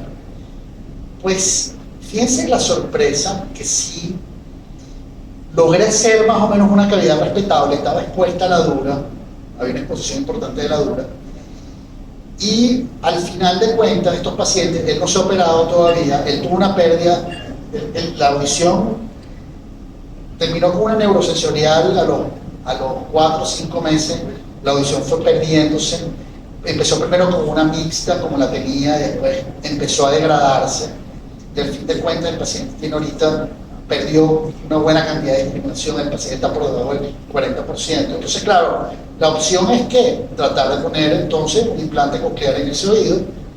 Fíjense, esto es una cavidad obliterada, no es este paciente por supuesto, pero esto es una cavidad obliterada donde estamos buscando no es fácil buscar el promontorio para poder buscar el nicho de la ventana redonda que está acá, para luego entonces poder colocar un implante coclear. Le voy a decir algo, y por experiencia, estos son los casos en los cuales usted no va a hacer una cirugía de preservación de la audición o una cirugía, no, estos son casos en los cuales usted tiene que poner un implante. Fíjense ustedes, bueno, aquí en este caso, en algunos casos de esto, justamente por el defecto que hay, ven ustedes cómo está la cóclea. La cóclea tiene parte, ya estaba afectada con parte ya de fibrosis y osificación, por eso fue que el paciente empezó a perder la audición. Increíblemente, quizás nosotros reactivamos con toda esta cirugía y todo esto, logramos abrir y colocamos el implante. Este es un caso que, vuelvo y le digo, no es el mismo, pero me recordó mucho este caso y probablemente lo que se va a hacer en este paciente. Entonces, colocamos el electrodo y tienen ustedes 30 años, hipoacusia progresiva en el oído derecho, 2 episodios de otorragia en las últimas 3 semanas, y ven ustedes la otoscopia. Y esto se los traigo a los jóvenes. Esto se los traigo a los residentes, fellows y a la gente que está empezando en esta área de la odontología y la neurología. No hay tapones de cera aquí. Vean ustedes esto. Aquí ven cómo llegó y aquí ven cómo lo limpié en la consulta. Al sacar esto, usted lo que está viendo aquí es sencillamente la punta del iceberg. Y ese paciente viene referido, no, el paciente tiene una otitis externa. El paciente lo que tiene es un tapón de cera. Y aquí tiene su tapón de cera. Entonces aquí es donde yo llamo al doctor Montoya. Entonces veo todas estas cosas. Unas cosas, vean ustedes esto. Está acá. Entonces, ¿qué hacemos? Llamamos al doctor Montoya. Yo les voy a confesar, yo soy cirujano de microscopio. Yo me formé como neurotólogo y hice mi formación en Inglaterra. Estuve con un mentor que fue para mí espectacular, que es el doctor David Moffat en la Universidad de Cambridge, y el doctor David Hardy. Hacíamos 3 neurinomas al acústico a la semana, por vía laberíntica, agregado a uno que otro globo al mes y agregado a un par de casos de cáncer de hueso temporal. Entonces, la exposición que teníamos al hueso temporal, increíble, durante el tiempo que tiene el entrenamiento. Entonces, claro, uno se acostumbra a trabajar, se acostumbra a ver y a trabajar dentro de esto. Pero claro, yo cuando agarro el endoscopio, ya lo agarro bien. Pero no solamente eso, sino que yo cuando regreso a mi entrenamiento en Inglaterra, en ese entonces, finales de los 90, está el doctor David Pogue, Harvard, trabajando, y con el grupo de los europeos, trabajando en cirugía endoscópica. Pero es que si ustedes vieran los endoscopios de esa época, eran los endoscopios nasales con lo que se veía en la nariz, se ve perfecto, pero en el oído no se veía muy bien. Se pasaba trabajo. Yo me traigo unos endoscopios y empiezo a decir, bueno, yo lo que voy a hacer es que voy a empezar, de las cuales recopilamos más de 8.000 imágenes. Todas esas imágenes que ustedes ven aquí son imágenes, una colección durante más de 2 décadas. Logré conseguir un adaptador para el otoscopio de oído, el otoendoscopio, que ya lo empezaba a hacer en una compañía, y un adaptador para colocarle una cámara digital de 3 megapíxeles, que era lo que se podía conseguir en esa época. Y empecé a tomar fotografías y después traté de empezar a instrumentar. Una de las cosas que empecé a hacer con endoscopio en la consulta era de limpiar las cavidades, los canal wall down, las cavidades abiertas. Porque metía el endoscopio y puede haber cosas que no puede haber con el microscopio, especialmente pacientes que tenían metoplastias pequeñas. Luego empezamos a usarlo en las segundas miradas y empecé a usar mucho más el endoscopio en las segundas miradas, pero eso traía un disgusto terrible en el quirófano porque mandaba a traer aquel aparato. Entonces ya, no, aparte el microscopio va a traer ese aparato, qué horror. Y bueno, sí era traumático todo aquello, cambiar un poco la filosofía de la gente, ¿no? Y quizás uno de los primeros procedimientos quirúrgicos en la que sí utilizamos el endoscopio para trabajar, y eso fue más o menos a partir del año 2011, era en cirugía del ángulo pontocerebroso para ver el fondo del conducto auditivo interno y poder sacar tumor del fondo del conducto auditivo interno, y también para hacer las secciones de nervio vestibular con incisiones pequeñas. Y ya después empecé a aprender de gente como el doctor Montoya, y entonces hoy en día, para decirle a los residentes de los felos que yo sí hago cirugía endoscópica, a veces se me ocurre, y hacer caso con cirugía endoscópica, y esto que hablaba Isaac, de hacer la mastodectomía retrógrada, de adentro hacia afuera. Con la diferencia, eso fue descrito por Bondi. Yo creo que fue demonizada porque muchos pacientes no iban bien. Y una de las razones por las cuales no iban bien era porque no había el concepto de la reconstrucción. Dejaban cavidades abiertas, dejaban unas cavidades muy chiquitas con cavidades abiertas, con un ático abierto. El paciente muchas veces no paraba de suturar, no tenía escolectoma, pero suturaba y hacían granulaciones en ese sitio. Hoy en día, ¿qué hacemos? Hoy en día hacemos toda esa cirugía, agarramos cartílago, obliteramos, cerramos, ponemos todo muy bonito y funciona. Pero estamos haciendo la misma cirugía. A mis distinguidos colegas que están acá, yo les preguntaría, ¿qué harían ustedes con eso? Yo sé qué hacen, ¿sabes? Pero el escenario del primer lado es igual al escenario del segundo. ¿A quién? Díganme ustedes, levanten la mano, ¿cuál le mandaría? ¿A quién usted le mandaría ese caso a su peor enemigo? ¿El de la derecha o la izquierda? Si yo no quiero a nadie, le mando el de la derecha. ¿Pero qué considerarían ustedes en estos pacientes? Entonces, aquí la pregunta, ¿qué vas a hacer? Mira, probablemente nada.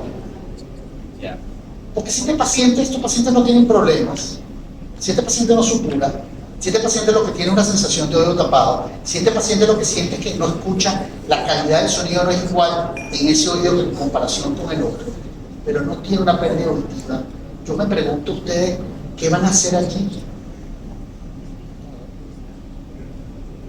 Gabriel, cualquier cosa que hagamos ahí, le vamos a poner la audición peor.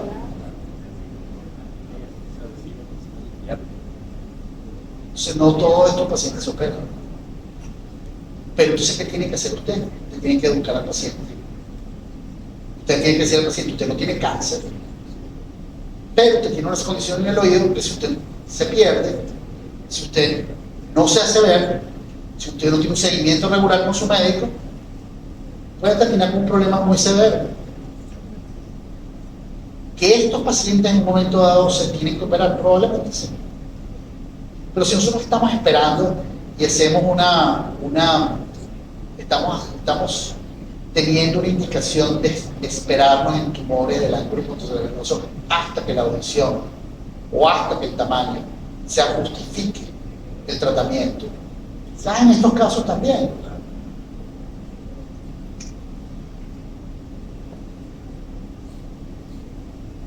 Vean 7 años, episodio 14 meses antes de la consulta, una hipoacusia conductiva. Esto. ¿Qué hacemos con esta criatura? Pocas alternativas. Entonces estamos hablando que el colesterol puede ser, independientemente de que ustedes lo vean, puede ser una verdadera condición devastadora. Colesterol, fíjense, este caballero, yo me acuerdo porque esta foto fue cuando yo estaba en la residencia. Esta foto tiene unas varias décadas. Este paciente uno limpiaba el oído, era una cavidad. Ese paciente tendría en ese momento como unos 60 años, 50 años con el oído supurado. Ese paciente uno le tocaba, limpiaba el oído y sacaba matriz. Usted le veía la rinofaringe y la rinofaringe se movía. Cada vez que usted empujaba la masa, la masa estaba ya en el espacio parafaringe, por este tono. Entonces puede llegar allí. Bueno, yo me quisiera extender más, porque yo sé que el doctor, pero fíjense ustedes, estos son algunos de los desastres que ustedes pueden ver. Este paciente es un paciente que teníamos, este paciente tenía 7 operaciones y una parálisis facial. Me llega a mí, me dice, tengo este problema, tiene una cavidad, una metoplastia bastante mala. Y me dice a mí, bueno, haga algo, le hago algo. Por supuesto, la fístula no, la traté de cerrar, se volvió a abrir. Fíjense ustedes cómo son las cosas de la vida. Lo único que logré con la cirugía fue secar el oído. Porque la metoplastia un poquito más grande. Pero empecé a darme cuenta que era mucho más fácil limpiar la cavidad por aquí atrás. ¿Para qué se la va a cerrar? Déjesela abierta. Esa es la mejor forma de limpiar la cavidad. Entonces él me decía, pero es que eso me molesta porque me entra agua. ¿Qué le mandamos a hacer? No, le mandamos a hacer un botón de silicón. Entonces el señor cargaba un botón de silicón. Cuando se iba a bañar, se protegía su oído y se ponía su botón de silicón. Y cuando venía a la consulta, lo limpiaba por ese hueco. La cavidad está totalmente limpia. Si es para operarse 7 veces, ¿qué vamos a seguir ofreciendo? Nada. Yo no voy a entrar porque aquí era un poco sobre reconstrucción y ya mis colegas hablaron de eso. Esta es mi versión de la reconstrucción. Me gustó mucho ver lo que pusiste, Gabriel, es la filosofía que tenemos. Evidentemente es muy importante, yo se lo voy a mostrar aquí, esto es más o menos lo que hacemos, y luego colocamos cartílago, déjame adelantar un poquito para que vean, luego el posicionamiento de los cartílagos, 3 cartílagos, esta técnica original de los 3 cartílagos, y después colocar la fase. Pero no colocamos un solo cartílago, colocamos 3. Uno sobre la prótesis, uno en el esputo y uno hacia el proteína. Estamos haciendo esto con el doctor Angeli, estamos haciendo literaciones, estamos utilizando paté de hueso, pero también estamos utilizando material sintético como el Bonalife, hacer la cuña a la gente de Bonalife. Tiene un video que no logré pasar. Algunos resultados, estos son cosas que se pueden ver. Y lo que hablabas Vean ustedes que los mejores resultados que son con PORTS y no con TORPS. Vean ustedes que los resultados auditivos son mucho más mejores cuando tenemos un estribo. Y yo les voy a explicar por qué. Tú lo decías muy bien, las aves tienen columelas. ¿Y por qué las aves tienen columelas? Porque tienen de sus parientes más cercanos, ¿quiénes eran? Los dinosaurios. ¿Y por qué los dinosaurios tenían columelas? Porque los dinosaurios no tenían muelas. Era una cuestión de alimentación. No había arcada cigomática. Y al no haber arcada cigomática, al no estar articulado la mandíbula, por no tener muelas, porque estos animales arrancaban, así sean vegetarianos o fueran carnívoros, ellos arrancaban y tragaban. Los mamíferos arrancaban, masticaban, porque hay un proceso en la boca de predigestión y luego tragaban. Y eso hizo que se creara la arcada cigomática. Eso hizo que cambiara la forma de ese estribo. Se dividió en dos segmentos, y la otra cosa importante era lo que tú decías, que era lo importante para oír a los mamíferos y que era lo importante para oír a las aves y los dinosaurios. El estribo para el ser humano es fundamental. Para los mamíferos el estribo es el que hace la función fundamental, porque no hace una función de pistón, sino hace una función de incursión rotativa. Y la incursión rotativa es la que hace justamente que la cóclea permite transmitir a la cóclea la mayor cantidad de energía. Y eso es lo que hace justamente que esté. Fíjense ustedes que donde vimos la recurrencia y los residuales, más o menos utilizando esa clasificación, pues por supuesto es muy fácil. La recurrencia la vas a ver fundamentalmente más en el átrio.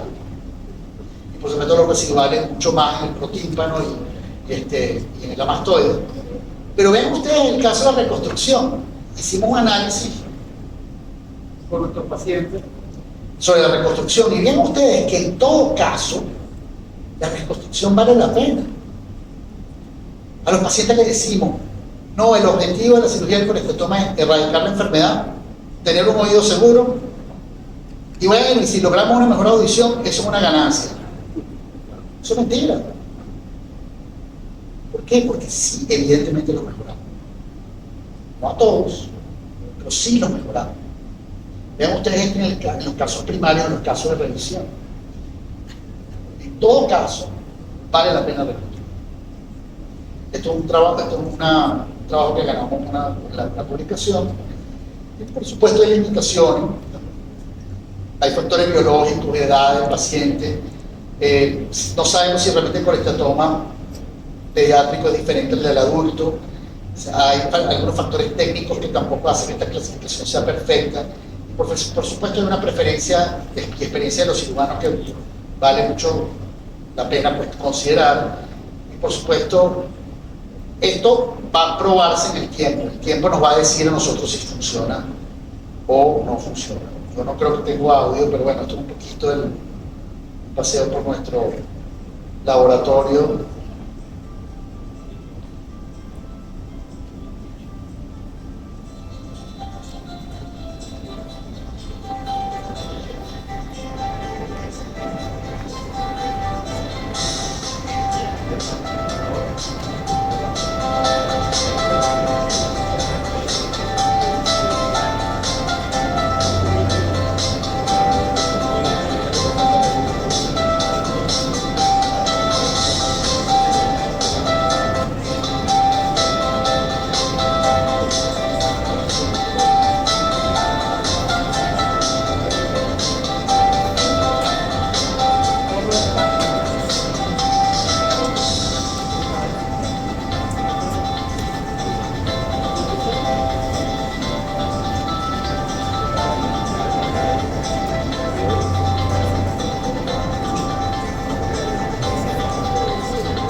Este es el curso para julio de este año. Si quieren, tomen los datos. Si quieren ponerse en contacto con nosotros, pueden escanear ese link donde está el WhatsApp de nosotros. Pueden comunicarse directamente con nosotros. Y tienen también las redes sociales que se pueden comunicar con nosotros. y ese mi correo electrónico. Y bueno, doctor Herrera, tenía que justificar mi viaje. Creo que ya es tiempo de que oírlo a usted. Muchísimas gracias.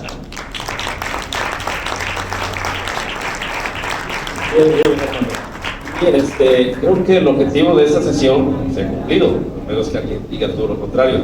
El hecho de manejar una noticia electrónica pues tiene varios discípulos. Tenemos que saber manejarlo. Incluso la gente de experiencia nos podemos equivocar. De ahí que yo quisiera que los ponentes, con excelente ponencia, pasaran aquí al frente. Vamos a abrir algunas preguntas al público. Si lo consideran así, como tal, yo traigo unas preguntas para los ponentes, pero si el público lo considera pertinente, podrían hacer una pregunta de una forma directa, de acuerdo a la temática que se presentó de cada uno de los ponentes, como el doctor Paz, el doctor Montoya y mi buen amigo el doctor Giussone. Entonces, ¿alguien tiene alguna pregunta?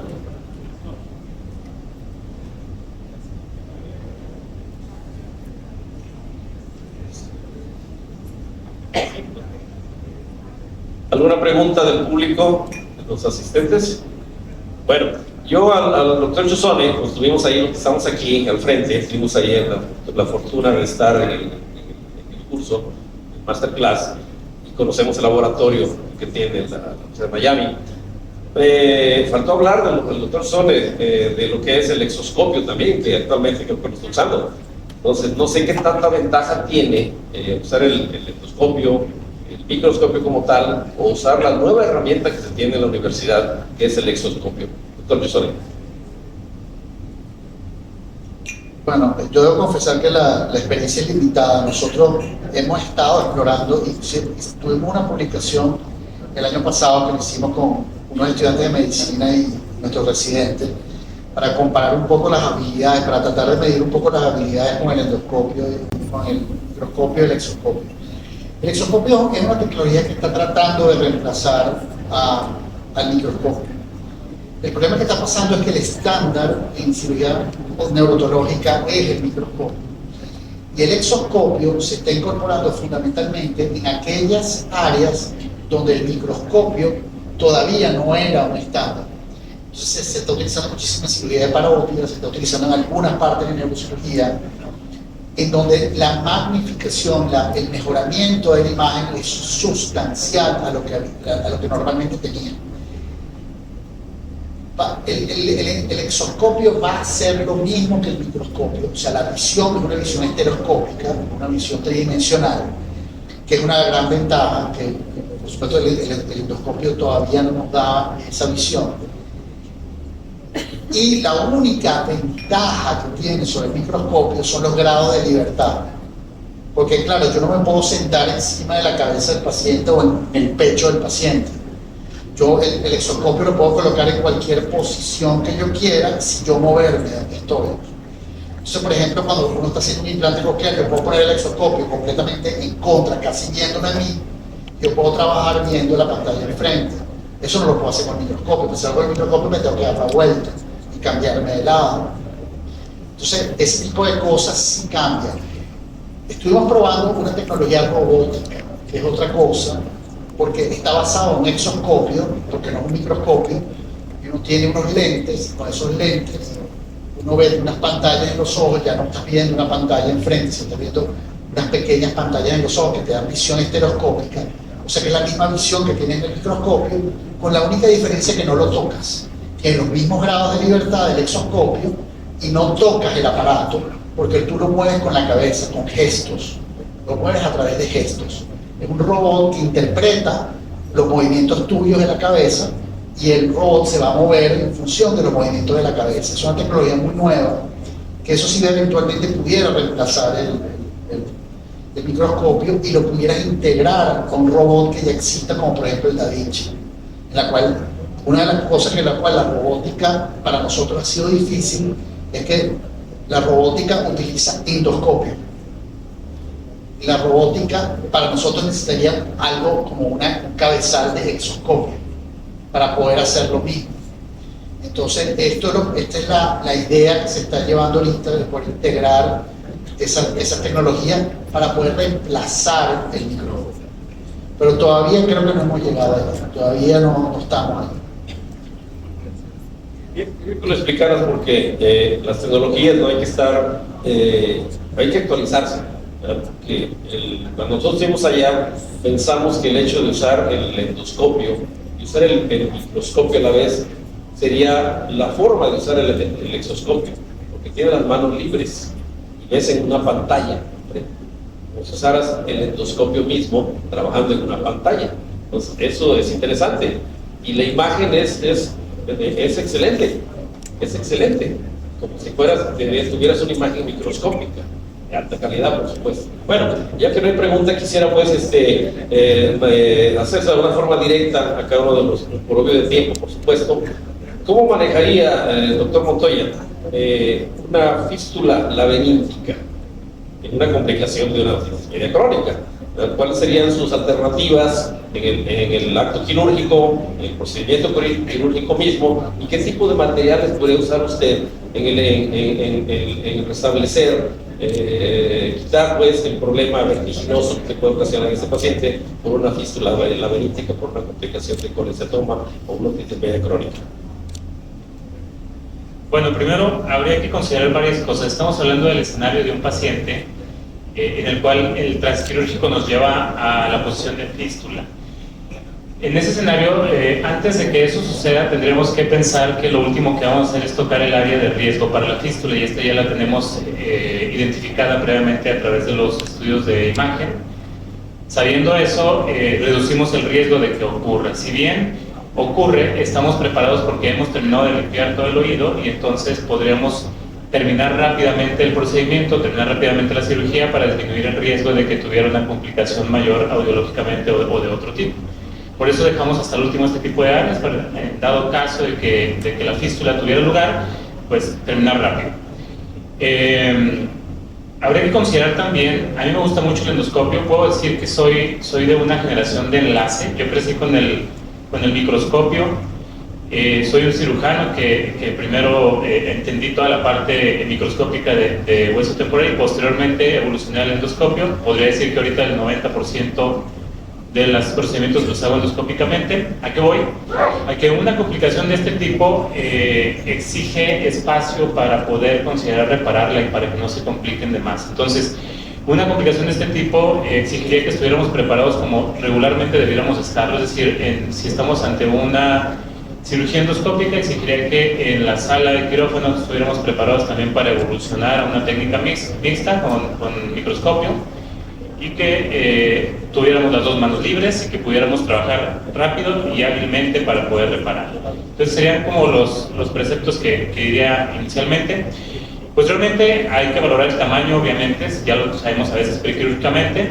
Podemos estar preparados con algún tipo de injerto previamente destinado para el área. Puede ser, si es muy pequeño, puede bastar con que lo cubramos con tejido blando, puede ser fascia y arriba podemos recubrir con algo más consistente, dependiendo del escenario que tengamos. Puede ser músculo, puede ser injerto de hueso, etcétera, ¿sí? Pero de manera inicial sí debemos de tener ya preparado algo de injerto para repararlo rápidamente, al menos parar la fístula y después pensar en el escenario de alrededor, ¿sí? Eso es lo que consideraría. Muchas de las cosas ya prequirúrgicamente tendremos que estar preparados, ¿sí? Muy bien, doctor Montoya. Claro, el problema es muchas veces en el transquirúrgico que no consideramos el hecho de encontrarlo si no revisamos los estudios correspondientes previamente. Pero tenemos que tener cuidado al momento de estar haciendo el procedimiento quirúrgico en no abrir esa fístula, probablemente. O algunos la abren a propósito para poder obliterarla. También se puede obliterar una fístula en el transquirúrgico, ¿sí? Entonces, esa es otra forma de poder utilizarla, o ponerle fascia en la parte superficial del espesor total para poder también no tener crisis de vértigo posteriormente. Bueno, algo complementario también sería la posibilidad de hacerlo en un segundo estadio quirúrgico. Es decir, si tenemos esa fístula muy localizada y ya está concretada con una ventana de hueso ahí, lo estamos haciendo por mínima invasión, imaginemos que lo estamos haciendo por endoscopía. podríamos destinar a ese paciente a un second loop, esperando que si hemos descomprimido adecuadamente el colesterol, haya nuevo crecimiento de hueso y después regresar a quitar esa fístula de manera segura, en un second loop. Doctor Paz, yo sé que es un hospital civil, pues tiene complicaciones de todo tipo. Y yo creo que una de las complicaciones que vivimos en nuestro tiempo, a diferencia de estos días, actualmente, la era antibiótica que se tiene, pues es muy raro que tengamos que hacer cirugías más extensas en el manejo de lo que es una trombosis del seno lateral. Entonces, no sé cómo ustedes en el servicio de la radiología en el hospital civil, cuando se presenta un caso como estos, ¿cómo lo manejan ustedes? ¿Un tratamiento médico? ¿Un tratamiento quirúrgico? ¿Hacen el diagnóstico por medio de una tomografía nada más? ¿Una resonancia magnética? ¿Resonancia, el signo delta? ¿O cómo lo abordan ustedes el tener una complicación de este tipo? Bien, gracias. Normalmente este padecimiento ha sido menos frecuente. Yo creo que en ya casi 20 años de evolución ya como médico adscrito del hospital, hemos tenido alrededor de 3 pacientes en los cuales solamente hemos intervenido 2, y el manejo es en base a los síntomas. Si existía un cráneo hipertensivo relacionado a este proceso y de origen inflamatorio infeccioso como lo es el tema de hoy, se intervenía haciendo una limpieza de toda la zona mastoidea. Se expone alrededor de donde está el seno lateral hasta la base del golfo. Comprimíamos para evitar la migración de trombo. A veces podíamos hacer una isla en el borde inferior para ocluir. Abríamos y sacábamos el coágulo, y con mucho cuidado hacemos reparación. En caso de que no fuera tan fácil hacerlo con suturas probablemente finas, simplemente cubríamos con algún tipo de pegamento de fibrina tisucol, nosotros, aparte del recubrimiento ya con fascia y parte de hueso. Hacía trombectomía entonces, trombectomía. Yo creo que ha habido algunos cambios y creo que hay que aprender mucho de nuestros colegas, especialmente toda el grupo que trabaja todas las enfermedades tromboembólicas. Uno de los, y lo acabas de decir tú, muy importante, una de las cosas muy importantes es eliminar la fuente. Si la fuente, si se tiene una mastoiditis, el paciente viene con un cuadro agudo, esto es de inicio pronto, el paciente inicia con tratamiento, pero persiste la conexión, el paciente todavía no se corrige ciertamente de la infección, se trata como cualquier complicación intracraneal, en cierta forma drenar la mastoide. Yo hoy en día, o por lo menos nosotros somos de la tendencia a que no estamos descomprimiendo el seno. Estamos tratando de no tocar el seno, no hacer absolutamente nada, no hacer trombectomía, no hacer absolutamente nada, por los riesgos justamente que implica hacer todo eso y que el beneficio realmente es muy relativo, porque al fin de cuentas tienes que tromboembolizar al paciente igual, o sea, el paciente va a tener un tratamiento súper extenso por muchísimo tiempo. Probablemente ese seno sigmoide se va a obliterar, se va a colapsar, va a terminar completamente obliterado por sí mismo y va a ser poco funcional. Recuerden que pasado, porque eso también se ha determinado que pasado un tiempo, yo no me acuerdo cuánto tiempo es, son 3 semanas o 4 semanas, ya la posibilidad de que esos émbolos o ese coágulo que está allí puedan migrar o puedan hacer algo. Entonces es muy poco probable, ya de pasado un tiempo ya es muy poco probable. Entonces el tratamiento quirúrgico va justamente centrado a poder eliminar lo que produjo en primera instancia el problema. Si lo que produjo en primera instancia el problema fue un colesteatoma complicado que produjo esto, pues evidentemente entonces haga una cavidad abierta, marsupialice eso, saque todo eso, drene todo eso, haga una metoplastia, espera hasta que el paciente esté bien y después le ofrezca cualquier otra cosa después de que haya pasado, que haya tenido ya la resolución. Bien. El doctor Giussone presentó un caso muy bonito, ¿verdad?, de un colestoma gigante, lo conocemos nosotros. y que pues, tuvo varias complicaciones este paciente, entre ellos un encefalocele con salida de líquidos al encefalorraquídeo. Aquí la pregunta sería, ¿cuál es el manejo estandarizado, si se puede decir como tal, de ese tipo de pacientes? ¿Lo aborda por vía transmastoidea, lo aborda combinado, por vía fosa media, o cómo es el abordaje, doctor Chuzone? Por supuesto, todo depende del defecto que tenga. En esos casos, hay una regla. Todos los casos de un encefalocele o hay una fístula de encefalorraquídeo que viene del isquémico o viene de la fosa media, la reparación tiene que ser por arriba. Es como el techo de la casa. Tú no puedes reparar una filtración desde adentro de la casa. No va a funcionar. Vas a tener que reparar afuera del techo.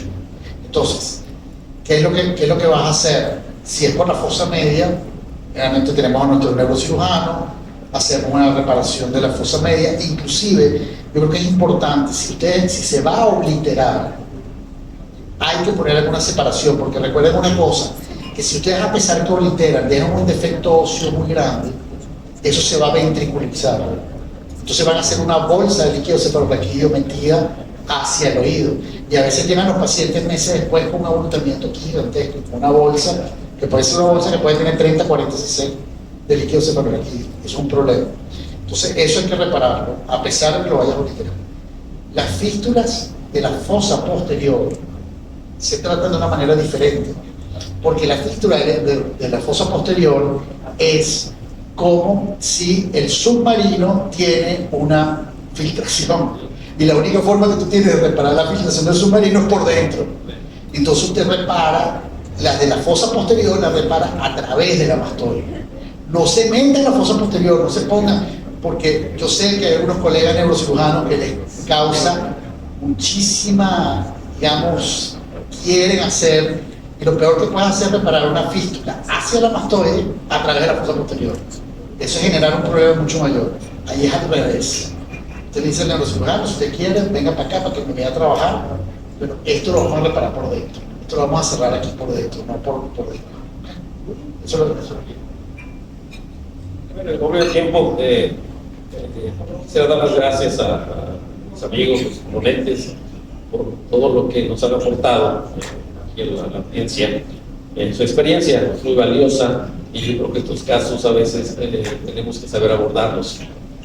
Gracias, doctor Paz, Montoya, mi buen amigo el doctor Chuzone, nos acompañaron en este simposio combinado con una mesa redonda, que creo que se les sacó jugo a todos ellos, y más que es un tema muy difícil de tratar. Entonces, agradecerles nuevamente su presencia y agradecer al Colegio de Otorrinolaringólogos aquí de nuestro estado y a su mesa directiva, a su presidente, el vicepresidente que lo veo aquí enfrente y al tesorero, por la paciencia que nos tuvieron todos ustedes, agradecerles, y por aquí nos estamos viendo en algún otro tema interesante.